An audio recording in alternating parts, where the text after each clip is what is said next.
Bienvenidos a Empresas on Fire, el programa para estar al día dentro de las organizaciones. El programa de hoy va de un tema que todos conocemos muy bien, las relaciones tóxicas. Aquellos vampiros energéticos que te dejan como si hubieras subido el Kilimanjaro unas 10 veces seguidas. La toxicidad está en todas partes y en las empresas no iba a ser menos. Y no hablo de monóxido de carbono, sino de personas. Y hay muchas maneras de ser tóxico.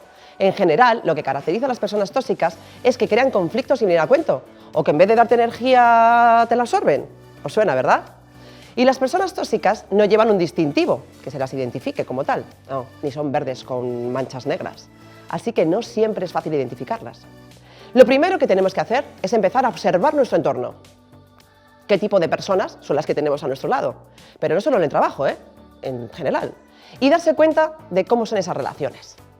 Hasta la relación con nuestra propia mascota, Y admito hámster. Si, por ejemplo, se pone celoso porque te ve hablando con otro hámster, se enfada y luego como reprimenda le compras las peores zanahorias que hay en el súper, a ver, ¿qué está pasando ahí? Ahí ya está la cosa un poquito enrarecida. ¿Qué está pasando? Pues que nos encontramos ante una relación tóxica. Tóxica. Al fin y al cabo se trata de entender las relaciones que tenemos y de apoyarnos en las que nos aportan. ¿Cuántas veces nos decimos, por ejemplo, cuando estoy con este compañero, que es aportador y no vampirín, echar un par de minutillos con él y que me siento mucho mejor? Pues habla con él, es que no tengo tiempo, que no tienes tiempo, que no tienes tiempo y te vas a perder eso. Te vas a perder la presencia o la compañía de alguien que te hace sentirte mejor. Muy inteligente, ¿Por la de quién? Si se puede saber. ¿O haciendo qué? Si se puede saber. Por ejemplo, la relación con mi jefe es buena, pero a veces se pasa a 3 pueblos. O en algún caso 4. Pues díselo, pero claro, no se lo digas desde el enfado o desde la indignación. Díselo desde el respeto, pero díselo. Que estamos en una era que hay que decirse las cosas. ¿No estamos en la era de las comunicaciones? Pues oye, que se note, ¿no? Muchas veces una persona tóxica es alguien con excesiva dependencia que necesita atención constante. ¿Por qué? Porque tiene la autoestima un poquito baja y tiende al victimismo. No es una mala persona, pero es tóxica. O puede ser una persona divertida, que necesita acaparar tu atención para que tú te difumines. No es mala persona, pero es tóxica.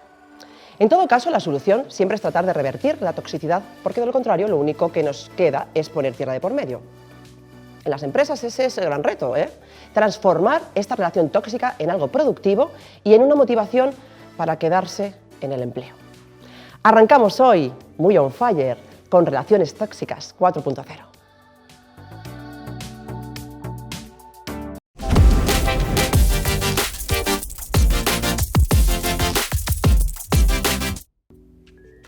Buenas tardes, Beatriz. Buenas tardes, Nacho. ¿Cómo llevas tú esto del tema de lo que vamos a hablar hoy, de las relaciones tóxicas? Vaya temita, que le va a tocar a nuestra invitada hablar. Danger, danger. Pues como todo en el mundo, al final, ¿quién no ha pasado o quién no ha tenido una relación tóxica en su vida, verdad? Y no es fácil. Primero, yo creo que no es fácil tampoco el darse cuenta que hay ahí que te esté un poco perturbando. Pues yo me pregunto que si las relaciones tóxicas son siempre de los demás o a veces tenemos que mirarnos a nosotros mismos, porque yo me pregunto alguna vez, Nacho, ¿eres tóxico en alguno de tus momentos? Qué buena reflexión has tenido. Es verdad, porque muchas veces a lo mejor estamos pasando por una situación un poco crítica, ¿no? Y no estamos al 100%, o tenemos la autoestima un poquito más baja, o estamos más inseguros por algo, y es importante lo que estás diciendo, para ver cómo estamos afectando a nuestro entorno, porque somos lo que atraemos, Estás hablando de inseguridad, estás hablando de autoestima, estás hablando de un montón de cosas que tienen que ver con todo esto, ¿no? Y al final, cuando alguien se siente acorralado, acobardado, quizás se convierta en alguien tóxico, no lo sé, puede ser, ¿no? Es verdad. Y muchas veces también hay que tener en cuenta que las personas tóxicas a veces no las elegimos. Entonces ahí también seguramente que nuestra invitada nos va a dar unos tips maravillosos para poder gestionar todo ese entorno que no tenemos que elegir, sino que está ahí puesto. Bueno, pues afortunadamente las personas tóxicas no las elegimos, pero a nuestros invitados sí los elegimos y muy bien. Pues nuestra invitada de hoy, voy a coger mis apuntes como siempre, es Aroa Abad, que es licenciada en Derecho y Economía por la Universidad Carlos III de Madrid, formación que completó realizando, entre otros, un programa de fiscalidad internacional en Ámsterdam. Actualmente ocupa el cargo de directora fiscal corporativa en Planasa, empresa multinacional líder en el sector agroalimentario. Empezó su carrera profesional formando parte del equipo fiscal de Garrigues y ha sido responsable del departamento fiscal de diversas compañías del sector de la hostelería y alimentación como Otasa, que es una división hotelera de Rumasa, o Grupo Telepizza también. Acostumbrada a trabajar en torno de los fondos de inversión, a lo largo de sus más de 10 años de trayectoria profesional ha realizado proyectos de due diligence para la adquisición de compañías, de planificación fiscal, reestructuraciones societarias, refinanciaciones de deuda, operaciones de salida a bolsa, obtención de incentivos fiscales relacionados con el I+D+I, y ha definido e implementado las políticas fiscales del día a día en los grupos en los que ha trabajado. Casi nada, ¿eh? Le apasiona viajar, le apasiona el deporte, le apasiona la comunicación y sobre todo disfrutar de los pequeños placeres de la vida. Ahí es nada. Bienvenida, Aroa. Bienvenida. Muchas gracias, Beatriz, Nacho. Qué gracias maravilla por invitarme. Tenerte Al aquí. revés, gracias porque hayas aceptado a venirte con nosotros. Con este temita que la verdad es que sabemos que es un poco complicado, Sí. ¿verdad? Hablar de lo que al final, de todas maneras, hemos vivido, ¿no? Tanto en el trabajo como a forma personal. Totalmente, totalmente. Las relaciones tóxicas son algo que nos hace sentir mal, ¿no? Al final nos rodeamos de cosas que no nos apasionan, nos hacen infelices. ¿Tú cómo llevas ese día a día? ¿Te rodeas habitualmente de gente tóxica? Bueno, pues afortunadamente no. Afortunadamente he tenido la capacidad de en mi día a día estar rodeada de grandes profesionales y además la suerte de que fuesen grandes personas, ¿no? Que me han ayudado a ir sumando cada día y hacerme crecer con cada uno de los proyectos que hemos desarrollado en común. Aunque bueno, aunque solo sea por un tema de probabilidad, ¿no? Cuando te relacionas con muchas personas, inevitablemente te cruzas con alguna que otra que solamente intenta restar en lugar de sumar. Pero bueno, creo que también eso es bueno, porque así cuando te cruzas con ese determinado perfil de persona, te ayuda a aprender cómo no quieres ser tú. Exactamente. Incluso, lo que has dicho, es un aprendizaje tremendo, ¿no? Pero ¿cómo podríamos saber cómo son esas personas o cómo podríamos detectar, ¿no? Esa toxicidad o hasta dónde nos está afectando? Bueno, pues yo creo que al final estas personas tóxicas o que denominamos tóxicas, al final se mueven por una serie de patrones bastante bien definidos que tienen unas características como muy marcadas que al final son las que ayudan en el corto plazo a detectar que estás ante una persona tóxica. Yo creo, en mi opinión, que hay como dos grandes bloques de patrones, ¿no? Ese patrón agresivo, que a lo mejor es en el que pues, a primera vista pensamos cuando pensamos en algo tóxico, pero luego creo que también hay que tener en cuenta los perfiles pasivos, porque también son muy importantes y a lo mejor no se les presta tanta atención desde inicio, pero están generando el mismo problema o el mismo conflicto que los otros.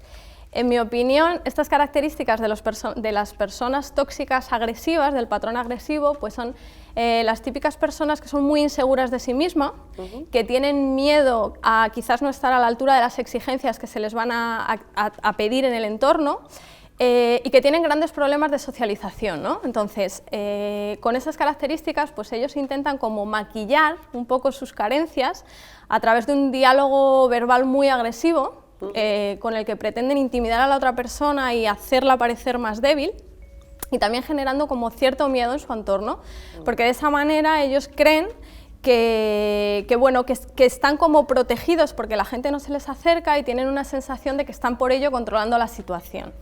Y luego, por otra parte, esos perfiles de los que te decía, más patrones pasivos, que son, en mi opinión, las típicas personas que siempre se están quejando, que siempre están agotadas, que de cada situación ven la crítica y además la crítica destructiva, que tienen miedo a no ser aceptados en el equipo y que en lugar de intentar integrarse lo que hacen es adoptar como una especie de rol de víctima para que parezca que están siendo los que sufren el problema en lugar de los generadores de la causa de ese problema, ¿no?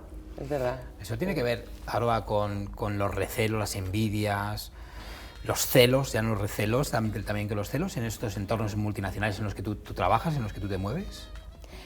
Pues mira, yo creo que quizás estos entornos en los que te refieres a la competitividad, ¿no? en la que teóricamente nos movemos, yo no creo que sea la competitividad en sí misma de los entornos la que genera esos recelos o esas envidias, y a lo mejor esta opinión esté un poco sesgada por mi experiencia personal, ¿vale? Pero os voy a explicar el por qué creo que no es la competitividad en sí misma la que lo genera, con una anécdota, algo que me ha pasado a mí en mi vida personal, ¿no?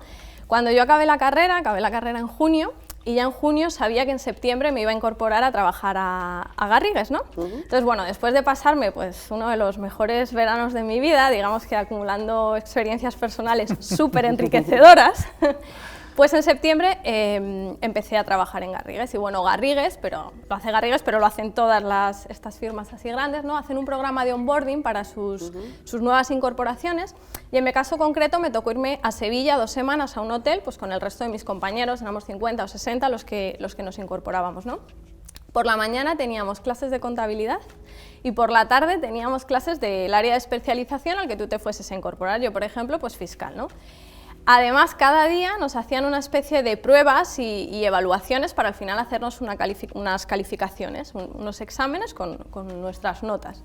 Y eso sí, nos avisaban de que antes de que nosotros llegásemos a nuestra oficina de destino allá a empezar a trabajar, esas notas le iban a haber llegado a los que iban a ser nuestros tutores. Entonces, bueno, como os podéis imaginar, la situación tenía todos los ingredientes para ser la más competitiva en la que todos los que estábamos allí nos habíamos encontrado hasta ese momento de nuestra vida, ¿no? Y sin embargo, cada vez que yo pienso en esas semanas en Sevilla con mis compañeros, para nada pienso en toxicidad, sino todo lo contrario. O sea, pienso que allí éramos un grupo de compañeros, de chicos jóvenes, que teníamos muchísimas ganas de aprender, muchísimas ganas de hacerlo bien, pero de hacerlo bien por nosotros mismos, no por ser mejores que el que teníamos al lado, ¿no?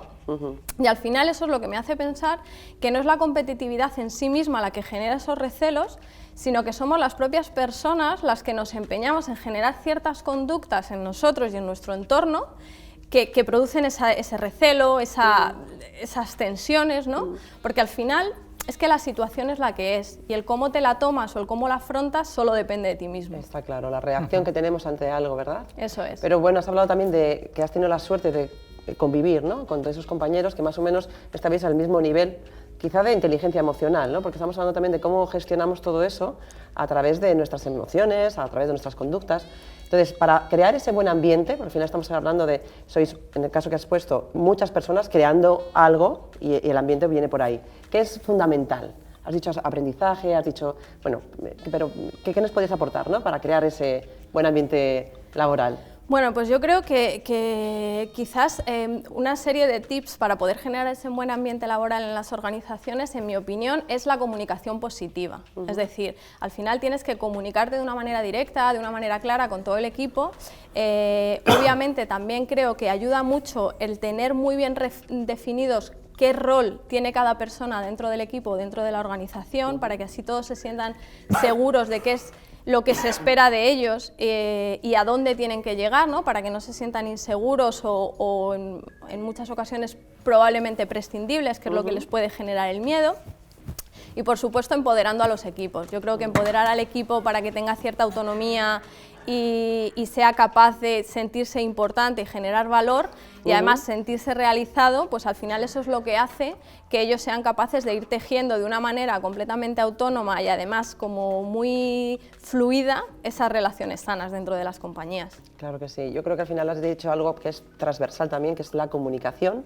Totalmente. Que a veces ahí en las organizaciones pues brilla un poco por su ausencia, quizá no porque no se hable, ¿no?, sino porque no se está dando un mensaje claro, conciso y sobre todo porque no sabemos muchas veces cómo decir las cosas. También tiene que ver mucho, ¿verdad?, cómo reaccionamos ante eso, cómo nos lo tomamos. Porque hay muchas veces que a lo mejor el directivo, el CEO o tu compañero te está diciendo algo porque está viendo una situación personal o está en un momento X y a lo mejor te habla de una manera que te lo tomas como de manera personal, ¿no? Y ante eso, ¿qué podemos hacer?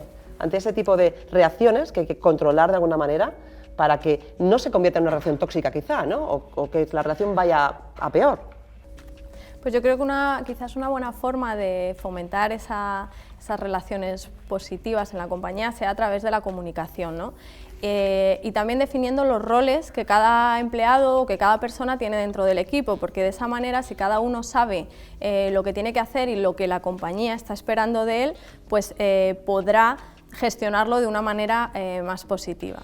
Además, obviamente, creo que es muy importante empoderar a los equipos y hacer que cada uno de ellos tenga autonomía para generar valor, para sentirse desarrollados en la posición que tienen y en lo que están haciendo, y por tanto que de una manera como prácticamente directa se generen relaciones positivas y saludables dentro de las organizaciones. Y ahora, ¿cómo eres capaz de gestionar una relación tóxica desde el punto de vista de ejecutiva, que eres de una gran multinacional? ¿Cómo eres capaz de hacerlo? Bueno, yo creo que lo primero y principal es identificar la situación, ¿no? Y una vez que la tengas identificada, habrá que saber en qué plano se está manteniendo y qué o quién es el elemento generador de esa situación. Pero de una forma general creo que es importante gestionarlas con una comunicación empática, para generar una situación que no sea de rechazo por la otra parte, sino que se cree una relación de confianza para que fluya el diálogo, porque creo que es fundamental. Y obviamente a través de la asertividad, es decir, yo tengo que tener claro qué es lo que la compañía necesita, tengo que aplicar las políticas o los patrones o los valores que rigen esa organización, pero también tengo que ser consciente de cuál es el problema que tiene la otra persona, cuáles son sus objetivos e intentar que los dos al final lleguemos a una relación de win-win para que los objetivos de cada uno de nosotros se acaben cumpliendo, ¿no? Porque creo que al final de lo que se trata es de romper ese círculo vicioso que se está generando con la relación tóxica. Y para mí un ejemplo muy claro de esto se da en la película de Cisne Negro, que no sé si habéis visto, sí, pero sí. por si acaso alguien no lo ha visto no voy a hacer spoiler, ¿no? Pero me parece que hay una frase brutal que le dicen a Nina, a Natalie Portman, a la protagonista, que es que le dicen: este papel te está destrozando la vida. ¿No? Y al final es que durante gran parte de la película ella está tan obsesionada con alcanzar su objetivo profesional que se ha marcado en el mundo de la danza, que no es consciente de lo que le está pasando ni de cómo le están afectando las relaciones que tiene con su compañera de clase, con su madre, con su profesor de danza, ¿no? Y solo es en el momento en el que ella toma conciencia de qué es lo que está pasando cuando puede gestionarlo y empezar a brillar. Qué bueno. Es muy buen ejemplo que acabas de poner, porque muchas veces nos pasa esto, que a lo mejor estamos muy metidos en algo y hay que salirse del cuadro, ¿no? Es cuando estás pintando, ¿verdad? Muy cerquita, y hay que salirse o hay que tomar esa distancia para darse cuenta de todo lo que está ocurriendo a tu alrededor. Totalmente. Y como Aroa, Abad, ¿cómo resuelves esas relaciones tóxicas, si las has tenido o cómo las has resuelto? Y bueno, y si las sigues resolviendo, ¿no? Porque a lo mejor hay alguna por ahí todavía que necesita un poquito de solución. Bueno, pues como os decía al principio, he tenido la suerte de no tener muchas relaciones tóxicas a lo largo de mi vida, ¿no? Pero bueno, como las meigas, a ver las haylas, y algunas sí que se ha dado, ¿no? En esos casos, ¿qué es lo que he hecho? Pues intentar resolverlas a través de aplicar la inteligencia emocional, ¿no? Y cada vez que escucho estas dos palabras o que digo estas dos palabras, inteligencia emocional, indudablemente me acuerdo de Daniel Goleman en su libro que habla justamente de esto, porque creo que el mensaje que transmite es tan potente, ¿no? Él viene a decir que con una gestión de las emociones proactiva, positiva y consciente, es mucho más determinante para obtener nuestros objetivos que el propio coeficiente intelectual de una persona, ¿no? Entonces creo que eso es algo que quizás todavía no esté teniendo demasiado calado en las organizaciones, no se esté preocupando del tema de la inteligencia emocional, pero creo que es fundamental. Y en base a eso, pues bueno, primero, como comentábamos, el tema del autocontrol y el autoconocimiento, o sea, hay que observar las situaciones que tienes a tu alrededor para, en función de cómo se produzcan, atajarlas de un modo o atajarlas de otro. Después, enfocándote en lo importante, es que no se pueden librar todas las batallas, tienes que tener claro qué es eso que puedes dejar pasar y qué es eso que sí o sí hay que aclarar. En tercer lugar, también creo que es bastante importante tener claro que hay ciertos límites que no vas a sobrepasar, ¿vale? O sea, yo creo que, vamos, creo firmemente que se puede ser una persona firme, pero a la vez amable, ¿no? Y que tienes que tener muy claro hasta dónde vas a llegar, qué vas a permitir y qué no, y que se puede transmitir a la otra persona de una manera directa, de una manera clara, por supuesto educada, pero marcando dónde está el límite, ¿no? Y luego ya por último, pues siendo conscientes de que el cambio es una opción, ¿no? Porque es importante el hecho de intentar salvar la situación que se tiene o intentar resolverla, pero si tú has puesto todo o has usado todas las herramientas que tenías para solucionarlo y ves que no se soluciona, para mí es mucho más importante ser consciente en el tiempo con tus principios, con tus valores y recordar que siempre, pase lo que pase, cada uno de nosotros tenemos el poder de nuestra vida y que en nuestra mano al final está la llave para cambiarlo si tenemos que romper con esa situación que nos está produciendo ese daño o esa toxicidad. Una maravilla el escuchar, ¿verdad?, a Aroa.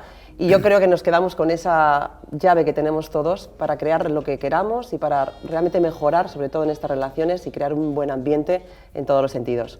Muchísimas gracias, Aroa. Muchísimas gracias a vosotros. Muchas gracias, por darnos estas claves tan importantes y tan necesarias. Muchas gracias a vosotros. Y no os vayáis todavía, aún hay más. Os dejo con el Negotip de Nacho Redondo.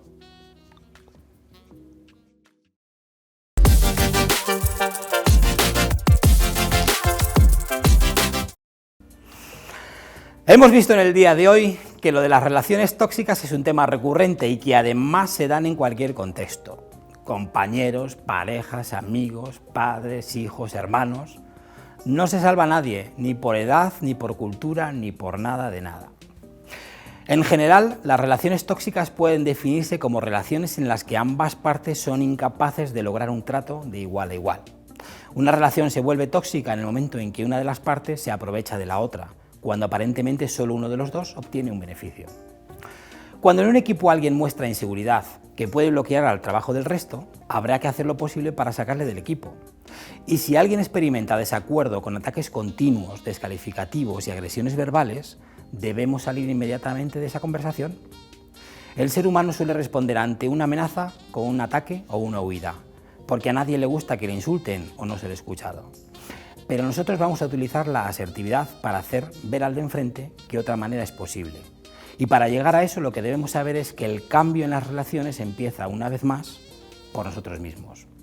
Uno tiene que cambiar para ser mejor, no solo por las personas con las que nos relacionamos, sino por nosotros mismos. En Empresas on Fire hablamos a menudo de la felicidad. Pues leche, ¿tendremos que al salir de todo aquello que nos hace infelices y lo que no nos gusta y de lo que nos impide ser nosotros mismos y de lo que no nos deja avanzar? Y si tenemos responsabilidad en organizaciones, debemos ayudar a las personas que están en nuestros equipos. Para salir de una relación tóxica en lo personal, hemos visto que, primero, debes intentar alejarte de la persona tóxica, aunque sea por un tiempo. Segundo, aprovecha ese tiempo para conocerte mejor. Y tercero, haz perder el poder que tiene la relación sobre ti. Y para evitar las relaciones tóxicas en la empresa, pues cuida tu estilo de liderazgo, tanto de la dirección como de los mandos intermedios, ya que es clave para que se establezcan relaciones sanas dentro del equipo de trabajo. Mejora tu comunicación para que sea clara y asegurando que ésta sea lo más transparente posible, lo que hará que se eviten interpretaciones sesgadas por parte de nadie. Delimita de forma clara las responsabilidades. Es importante que cada profesional sepa lo que se espera de él y así no podrá escudarse en la falta de concreción. Evalúa el desempeño. Es imprescindible para lograr una organización profesional y saludable y resultará más complicado que se establezcan conductas abusivas y relaciones tóxicas en el trabajo. Erradica las situaciones tóxicas.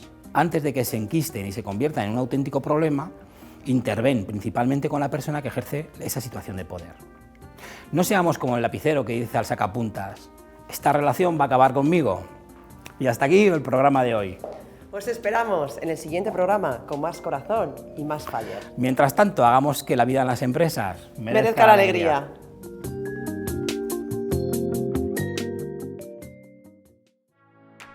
¿Cómo se lee? Que es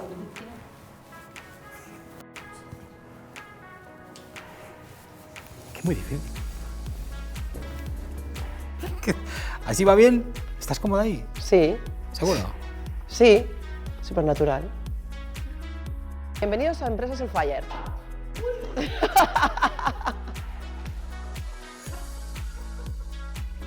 Beatriz siempre aparece en el mejor momento.